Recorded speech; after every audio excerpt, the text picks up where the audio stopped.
Design of work systems is an important component in production and operations management. It forms the basis and explains the importance of work design.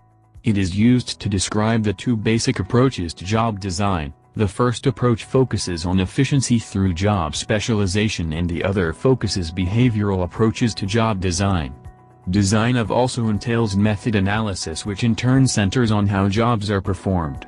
Motivation and trust also form an important dimension in design of work systems, as this alone provides an opportunity to the organization to develop effective teams who can achieve organization's short and long-term objectives. It also emphasizes working conditions that in turn lead to work measurements, which leads to reward and compensation of the individual working for the organization. In short, this topic of design of work systems provides the perfect bridge between production and operations management with human resource management. Work system design consists of job design, work measurement and establishment of time standards and worker compensation. The interesting fact is that even in decisions in other areas of design can affect the work design system, or even a change in the work design system can change the decisions in other areas. Like product or service design will affect design of work systems. Layout decisions will also affect design of systems. It is thus logical to ensure that systems approach is followed in a decision for design, so a decision in one part of the system is equally replicated and acceptable to all the system. Product or service design would require proper people with standardized job description.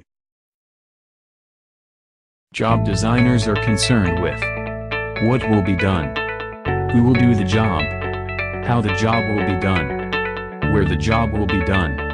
Ergonomics. A successful job design must have the following qualities. 1. Carried out by experienced personnel who have the necessary training and background. 2. Consistent with the goals of the organization. 3. In documented form. 4. Understood and agreed by both management and employees. 5. Shared with the new employees. 6. Factors that affect job design. Factors that affect job design include 1. Lack of knowledge of the employees. 2. Lack of management support. 3. Lack of documented job design, which often leads to poor audit review and referral. 4. Job design can be carried out in two ways: the efficient school and the behavior school. 5. Efficiency school was popular in the 1950s based on Frederick W. Taylor's scientific management principles. 6. Behavior school is a relatively new concept. Design of work systems. 1. Specialization. 2. Behavioral approaches to job design. 3. Teams. 4. Methods analysis. 5. Motion study. 6. Working conditions. The term specialization refers to work that concentrates on some aspect of a product or service. Jobs that have a narrow scope. Assembly lines, medical specialties, MBA courses. Specialization jobs tend to yield high productivity, low unit costs and lead to high standard of living in most of the industrial nations. Behavioral approaches to job design. In order to make jobs more interesting and meaningful, job designers often consider job enlargement, job rotation, and job enrichment. Job enlargement relates to giving a worker a larger portion of the total task by horizontal loading. Job rotation pertains to workers periodically exchange jobs. Job enrichment is increasing responsibility for planning and coordination tasks by vertical loading. Motivation. The importance of these approaches to job design is that they have the potential to increase the motivational power of jobs by increasing worker satisfaction through an improvement in quality of work life. Motivation always influences quality and productivity. It contributes to work environment, whereas trust influences productivity and employee management relations. Teams. Organization adopt teams in order to exploit the benefits of teams. Higher quality,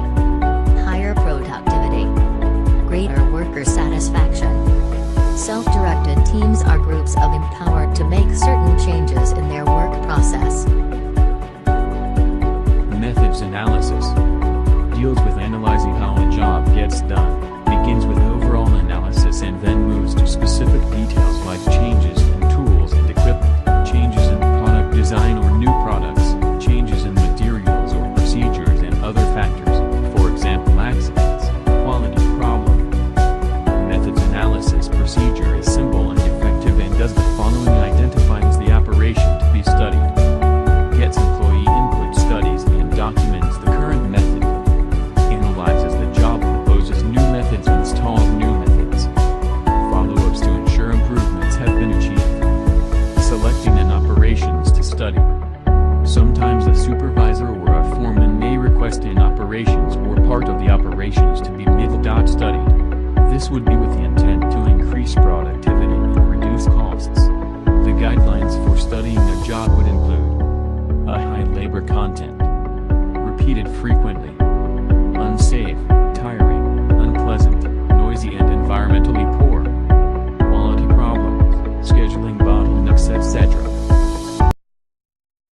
Motion study is the systematic study of the human motions used to perform an operation. The purpose is to eliminate or weed out unnecessary motions and identify the best sequence of operations for maximum efficiency. Motion study forms an important part in productivity improvements.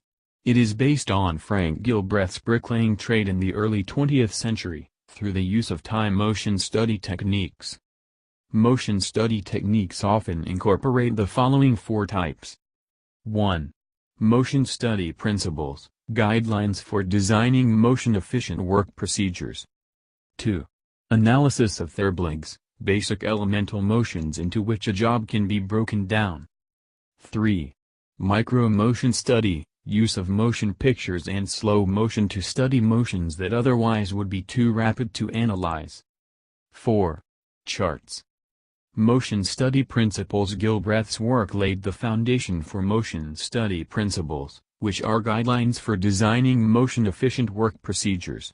The guidelines are divided into three categories. 1. Principles of the use of body. 2. Principles for the arrangement of the workplace.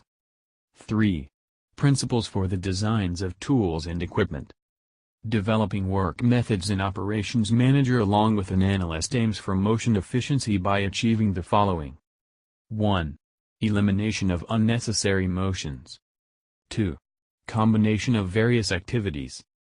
3. Reduction in fatigue. 4. Improvement in the arrangement of the workplace. 5. Improvement in the design of tools and equipment. The importance of work design has been often overlooked because the work of operations manager in the past was not linked with the human resource department of the same organization. Times have changed and now operations side work in tandem with human resource department. Operations managers are trained to understand the two basic approaches to job design. This lecture provided us with an opportunity that we discussed the advantages and disadvantages of specialization and behavioral approaches to job design. Supplementary discussions focused on method analysis and motion study techniques, which focused on efficiency aspects of the job. This may ignore the behavior aspect but still form an important and integral part of job design. And last but not the least, work measurements dealt specifically with the length of time needed to complete a job and was linked with personnel planning, cost estimation, budgeting, scheduling, and worker compensation.